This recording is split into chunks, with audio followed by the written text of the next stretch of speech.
আসসালামু আলাইকুম, welcome to my channel. আজকে আমি আপনাদের সঙ্গে চিংড়ি মাছের পোলাও শেয়ার করব। আর চিংড়ি মাছের পোলাওটা করার জন্য আমি খুব অল্প দু একটা উপকরণ দিয়েই আমি রান্নাটা করব। তা প্রথমে আমি গ্যাসটা অন করে দিয়ে একটা কড়া বসিয়ে দিয়েছি এবং 2 টিস্পুন ঘি আর 1 টিস্পুন অলিভ অয়েল তেল দিয়ে আমি রান্নাটা করব। তাই এখানে আমি 2 টিস্পুন আমি ঘি দিয়ে দিয়েছি এবং 1 টিস্পুনের মতো আমি অলিভ অয়েল তেল দিয়ে দিলাম। দিয়ে এইবার তেলটা একটু গরম হলে আমি এর মধ্যে গোটা জিরে দিয়ে দেবো। আর গোটা জিরেটা জাস্ট একটু ফুটে যাবে, তারপরে আমি তার মধ্যে চিংড়ি মাছটা দিয়ে দেবো। তা গোটা জিরাটা দেখুন আমি দিয়ে দিয়েছি এবং গোটা জিরাটা জাস্ট একটু ফুটে গেছে, তারপরে আমি এর মধ্যে চিংড়ি মাছটা দিয়ে দিলাম। এখানে আমি চিংড়ি মাছের পরিমাণটা 1 বাটি নিয়েছি এবং চিংড়ি মাছের গায়ে যে সেলটা আছে সেলটা সম্পূর্ণ তুলে দিয়ে শুধু মাংসটাই নিয়েছি। নিয়ে চিংড়ি মাছটাকে ভালো করে ধুয়ে পানি ঝরিয়ে নিয়েছি।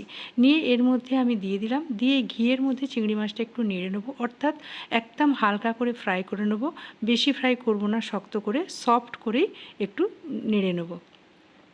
চিংড়ি মাছটা একটু ঘিয়ের মধ্যে নেড়ে নেবার পর এবার এর মধ্যে আমি একটু নুন দিয়ে দিচ্ছি। নুনটা আপনার প্রয়োজন মতোই আপনারা দিয়ে দেবেন। আর সেই সঙ্গে দিয়ে দেবো একটু আদা রসুনের পেস্ট। আদা রসুনের পেস্ট আর নুন দিয়ে আমি চিংড়ি মাছটাকে আর একবার একটু ঘিয়ের সঙ্গে কষে নেব।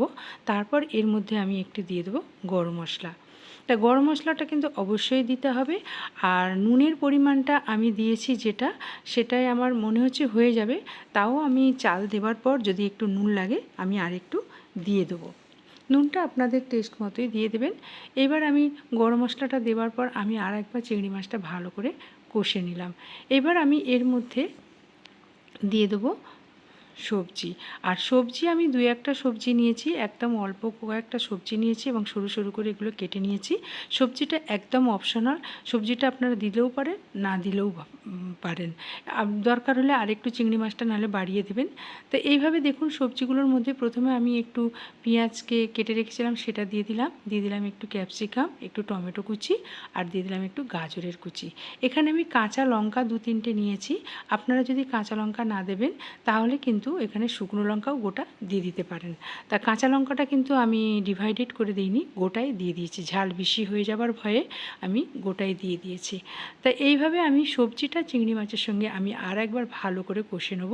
কষে নেবার পর আমি এর মধ্যে চালটা দিয়ে দেবো। চাল আমি এখানে 250 গ্রামের মতো নিয়েছি। তা চালটা আমি ভালো করে ধুয়ে পানি ঝরিয়ে নিয়েছি। নিয়ে এইবার চালটাও এই চিংড়ি মাছ সবজির সঙ্গে আমি ভালো করে কষে নেব। আগে আমি সবজিটা একটু ভালো করে চিংড়ি মাছের সঙ্গে কষে নিই, তারপরে এর মধ্যে আমি চাল দিয়ে দেবো।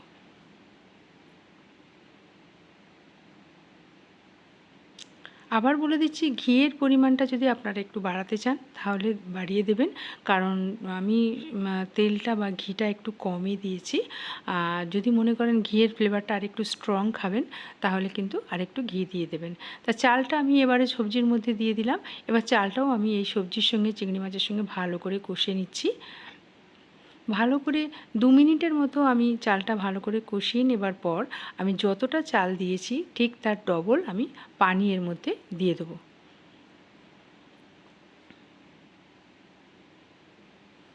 পানিটা দিয়ে দেওয়ার পর আমি চালটাকে আর একবার ভালো করে স্প্যাচুলা দিয়ে নেড়ে নেব।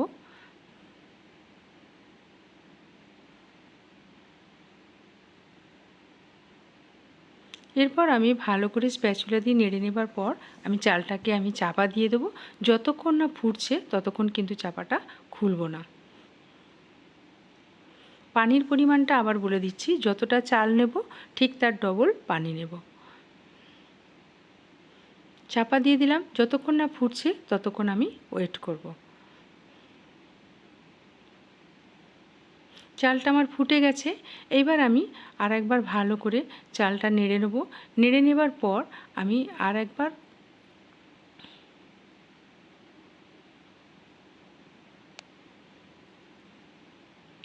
একবার চাপা দিয়ে দিলাম।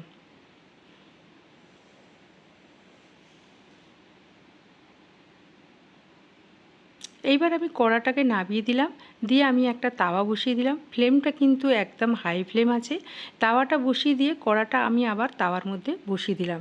ফ্লেম কিন্তু একদম হাই আছে। হাই ফ্লেমে আমি তাওয়াটাকে প্রথমে হিট করে নেব, তারপর আমি ফ্লেমটা লো করে দেবো। তা আমি তাওয়াটার মধ্যে বসিয়ে দেওয়ার পর আমার ফোঁটাটা কিন্তু আলটিমেটলি বন্ধ হয়ে গেছে। এবার আমি আবার চাপা দিয়ে দিলাম, চালটা আর একবার টকবক করে ফুটে যাবে, সেই সঙ্গে পানির পরিমাণটাও কিন্তু অনেকটা শুকিয়ে যাবে।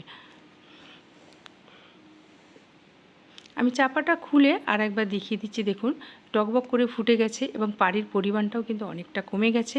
আমি চালটা আর একবার ভালো করে নেড়ে নেব। দেখুন পানির পরিমাণটা কতটা কমে গেছে। হালকা হাতেই নাড়ব, নাহলে চালটাও ভেঙে যাবে আর চিংড়ি মাছগুলো কিন্তু একদম সফট যেহেতু আছে ভেঙে যাবে।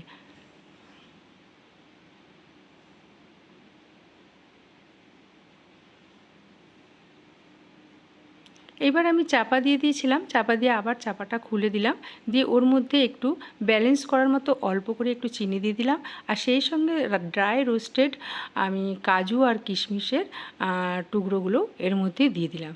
দিয়ে আমি স্প্যাচুলা দিয়ে আর একবার ভালো করে আপ ডাউন করে নেড়ে নেব।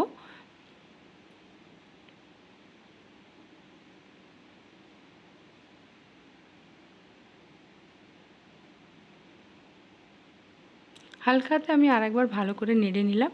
এইবার আমি আবার চাপা দিয়ে দেবো এবং গ্যাসের ফ্লেমটা কিন্তু আমি একদম লো ফ্লেম করে দেবো। তাতে কি হবে, পানিটাও শুকিয়ে যাবে, চালটাও একদম কমপ্লিট সেদ্ধ হয়ে যাবে আর ফ্লেভারটাও সুন্দর আসবে। তার আগে আমি একটু দেখুন উপর থেকে একটু ধনিয়া পাতার কুচি দিয়ে দিলাম। দিয়ে এইবারে এটা ধনিয়া পাতাটা চারপাশটা একটু ভালো করে বিছিয়ে দেবো। বিছিয়ে দিয়ে তারপরে আমি চাপাটা লাগিয়ে আমি ফ্লেমটা একদম লো করে আমি রেখে দেবো।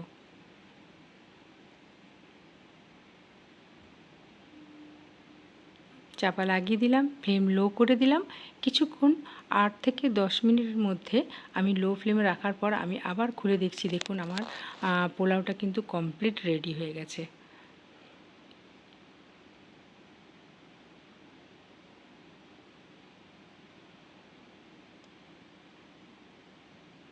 একদম ঝরঝরে হয়ে গেছে। এইবার আমি গ্যাসের ফ্লেমটা অফ করে দেবো এবং তাওয়ার যে হিট আছে এই হিটের মধ্যেই ভাতটা আরেকটু ঝরঝরে হয়ে যাবে। তাই এইভাবে কিন্তু আমি 5 থেকে 6 মিনিট রাখার পর দেশি মুরগি আলুর ঝোল আর স্যালাডের সঙ্গে আমি চিংড়ি মাছের পোলাওটা একটা প্লেটে সার্ভ করে নিলাম। রেসিপিটা ভালো লাগলে অবশ্যই ট্রাই করবেন, বানাবেন এবং খাবেন। টেস্ট কীরকম হলো আজিমা রান্নাঘরের কমেন্ট সেকশানে অবশ্যই জানাবেন।